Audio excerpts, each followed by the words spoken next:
Radio Health Journal talks about perfect pitch after this. Technology changed the way I listen to music. Technology changed the way I plan travel. Now, technology is changing the way people invest.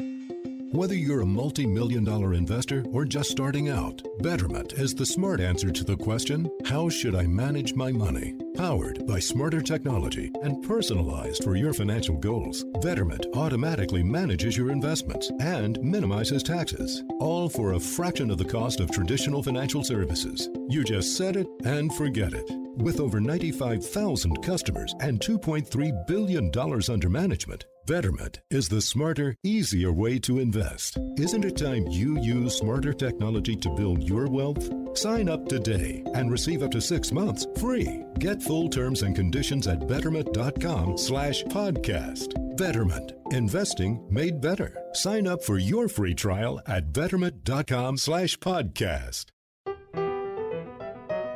If you're a musician, it's always helpful to hit the right notes. But some people are a lot better than others at finding the right notes. People like Mozart, Beethoven, and John Philip Sousa, who could hear any sound and tell you exactly what note it is. Dr. Diana Deutsch, professor of psychology at the University of California, San Diego, says it's called perfect pitch. It's generally used to refer to the ability to identify a note by its name in the absence of a reference note. So if you hear a particular note, you can say that's C sharp or that's G and so on. So what that means is you would be walking down the street, you'd hear a car alarm and you'd be able to say, that's in G or G sharp or something like this. So absolutely no reference. Being able to name musical notes seemingly out of thin air. That's Stephen Van Hedger, a PhD student in cognitive psychology at the University of Chicago. He not only researches perfect pitch, he has perfect pitch, which some experts call absolute pitch. And he says many people who have it can not only name any note they hear, they can produce any note on demand. In many cases, it should work in terms of both perception and production, but production can be measured in a couple of different ways. If I asked you to give me a C sharp, could you give me a C sharp? Sure. Oh. So is that really a C sharp? Yep, but how do they know that? Dr. Howard Nussbaum, professor of psychology at the University of Chicago, says people with perfect or absolute pitch don't even have to think about it. For people who don't have absolute pitch, to get a sense of something that is like absolute pitch, as you're listening to me talk and I say a word like dog, you just hear the word. The word just emerges in your head from the sounds coming out of my mouth, and you know that word has the consonants D, the vowel A, and the consonant G in it. So I say dog and you hear it as a word, as if you were seeing it in print. Absolute pitch is kind of like that. The note is heard as the note. So it's not that you hear something like a sound in the distance and you go, oh, what is that sound? I think that sound might be a gunshot. It's something that comes to you as the note itself. So I started piano around 7 or 8 years old, but never had the kind of insight that I was different in any way. In fact, I found it very surprising that other members of my family couldn't do this ability, be turned around and name notes that were being played on the piano. A C had a certain C-ness about it, a G had a certain G-ness about it, right? That just seemed self-evident. So it was very surprising to figure out that not everybody could do this. So how many people can do that? Deutsch says it's a matter of debate. The number that's generally given is 1 in 10,000. And that was initially sort of pulled out of the air. But I think that it's actually reasonable. In my experience with testing an awful lot of people, I'm constantly surprised at how very rare perfect pitch is. We quote in our papers the number that everyone expresses, which is 1 in 10,000. But Steve has been able to find lots of people with absolute pitch. And these are people who actually pass all the tests.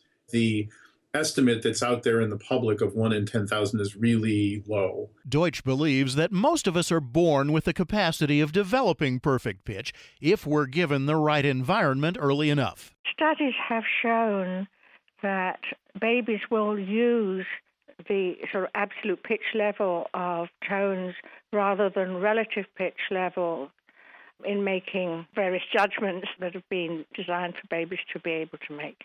On the other hand, that's different from being able to label a note, to name one. And of course, babies can't speak, so they can't do that anyway.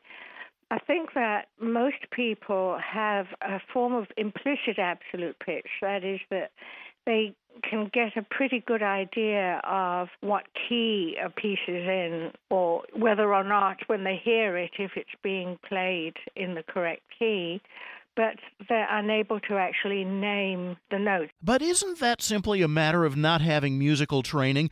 Could there be millions of people who have perfect pitch and don't know it? So that's one of the classic kind of catch-22s of actually measuring absolute pitch ability. So many of the traditional ways in which we would test for absolute pitch necessitate a kind of musical knowledge, right? Because they're being tested and asked to give an explicit musical label. But I think you're hitting on an important point, which is an individual could process pitches in an absolute sense, but having absolutely no musical training would not have the kind of a cultural label to ascribe to any particular isolated pitch. And so that has been proposed as one reason why absolute pitch estimates might be actually artificially low. And it could be there's a little perfect pitch in all of us. That earworm, the tune that's stuck in your head and won't leave, that's auditory working memory, the same place that perfect pitch comes from. There's actually a growing body of research that suggests, regardless of whether or not you have perfect pitch, or regardless of whether or not you're a musician versus, a musical novice,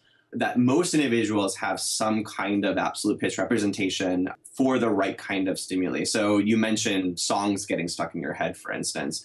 So there's good evidence to suggest that if I play you a song that you're very familiar with, and I play you two versions, one that is at the exact absolute pitch that you would hear in your environment, and one that's ever so subtly shifted by, let's say, one note, one semitone, that you might not be perfect at being able to tell the correct one, but you would be significantly above chance at saying, yes, this is the correct version that I hear in my environment. So even though you wouldn't necessarily be able to say, oh, well, this one's in C and this one's in C sharp, and I know that the song I hear in my environment is C, so therefore that's the correct answer, you still have a kind of an implicit knowledge of this one sounds more correct than this other one. Deutsch says that absolute pitch is much more common where tonal languages, such as Vietnamese and Mandarin, are spoken.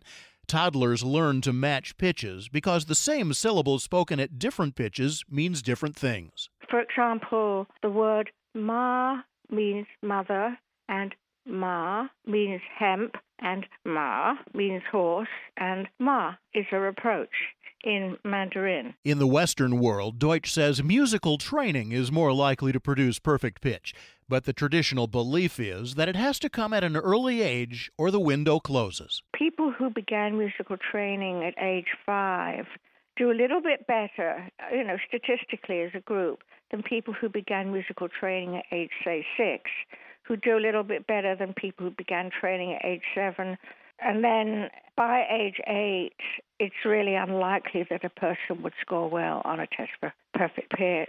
So it has been generally assumed that whatever kind of absolute pitch knowledge you may have is either completely genetically predetermined or cultivated in a critical period, so a very early period of musical instruction. And then by adulthood, that ability is essentially crystallized. There's not much wiggle room in terms of your absolute pitch ability. In other words, traditional thinking is that if you haven't acquired perfect pitch by about age 10, you'll never get it.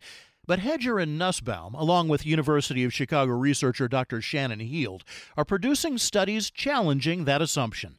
In one of them, the team recruited a group of adults without regard to musical training and pre-tested them to be sure they didn't have perfect pitch. After we pre-tested them, we gave them a little bit of feedback. So we would go through the same kind of procedure, but after they made their decision, we would replay the note and we would give them a little bit of feedback. That was a C, that was a G, that was an F sharp, things like this. So we did this for approximately, the training lasted around 40 minutes. And then afterwards, we would test them without feedback on the same piano notes that they were trained on. And so what we found is a significant improvement over the course of training. I think it's important to note, likely due to the short nature of training here, that we weren't suddenly seeing, everybody have perfect pitch. We saw significant learning, but the kinds of levels of learning that we were seeing we're still below what would typically be defined as a kind of a cutoff for a true or a genuine AP, absolute pitch ability. Participants even did well with notes they hadn't been trained on in different octaves and played by different musical instruments. But even that improvement wouldn't mean much if the participants forgot everything they'd learned as soon as they walked out of the lab. Hedger says that didn't happen. They had done a single session of learning and then went out into the world, came back several months later, and seemed to retain a lot more of this absolute pitch knowledge than I think anybody would actually believe. So we actually did not see any significant decreases in performance for this generalized learning test, which I think is probably the most stringent test of absolute pitch ability. So a very slight decrease, but not statistically significant. So whatever kind of knowledge that they actually learned in the initial learning session seemed to be relatively stable, even many months after training had ended. But if people can improve a lot with less than an hour of training, is it possible that a little more work can actually teach perfect pitch? Hedger says that ongoing studies indicate yes. There is good evidence that, at least for some adults who would not pass any tests for absolute pitch, after 8 weeks, which is approximately 40 hours of training, they are behaviorally indistinguishable from absolute pitch possessors. So we see this in a subset of participants. And so an interesting question is, would we see this in all participants given more training? Or does this have to do with potentially a kind of a genetic predisposition that is being shaped with the right kind of environmental experience? So it's much too early to tell, but expanding this kind of training paradigm to a much longer term setting does seem to successfully train what you would call genuine absolute pitch ability, at least in some adults. This learned perfect pitch may be indistinguishable at first from the kind that's acquired in childhood, but what about later on? We have, once again, preliminary data on this suggesting that for the individuals, well, for everybody, but including the individuals who pass tests of absolute pitch ability after training, that kind of knowledge seems to stick. So there's absolutely no loss of this information once it's been trained up. But what's perhaps more important to all of us, and not just musicians, is that these studies may apply to a lot more than just perfect pitch. They may apply to how we learn almost everything. These new studies are challenging old assumptions that some things are simply unlearnable. People have argued that this is something you have to be born with, that you need early experience with, that there's a critical period for, and they make those claims about a number of things. And so one of the issues that we are interested in generally is to try to understand, are the limits that people have made assumptions about? There's no evidence for that. Those are really assumptions people make. Are we that limited as humans? And the work on perfect pitch is actually a testing ground. It's a way of trying to understand that general problem and to challenge some of those notions. And so we look at this not just as trying to understand perfect pitch and what we've acquired from our environment, what exposure does, and what are the toolkits we need in order to promote that learning, but also in terms of a more general problem of how do we learn spoken language? How do we learn to perceive things in the world like regularities and structure? So it may be that the limits of learning we've always accepted aren't really limits at all. It may not matter that you can't tell a C sharp from an A flat, but it may mean you're never too old to learn. You can find out more about all of our guests on our website, radiohealthjournal.net, where you'll also find archives of our programs. You can also find those on iTunes and Stitcher. I'm Reed Pence. This is Shaquille O'Neal. And the Shaquettes. Reminding you that anytime is a good time. Good time. For the cooling, drying, fresh scent of Gold Bond powder spray. Like after the gym. Or a crowded elevator ride. Or golf. Or working with farm animals. Or a hard day's work. Like sportscasting. You said it, ladies. Stay cool with Gold Bond powder spray. Stay cool with Gold Bond. Geico applauds your inner happy camper. A merit badge of awesomeness goes out to the part of you that wants to put the recreation in recreational vehicle. The part of you that packs up everything and everybody in the RV and says, let's get this show on the road. Because Geico has specialized agents who help save money on more than just car insurance. Geico will insure that entire RV, so you can get the s'more making, poison ivy dodging, same song singing, ghost storytelling, campfire building, best time you ever had with your family show on the road. Geico for your RV. See how much you could save.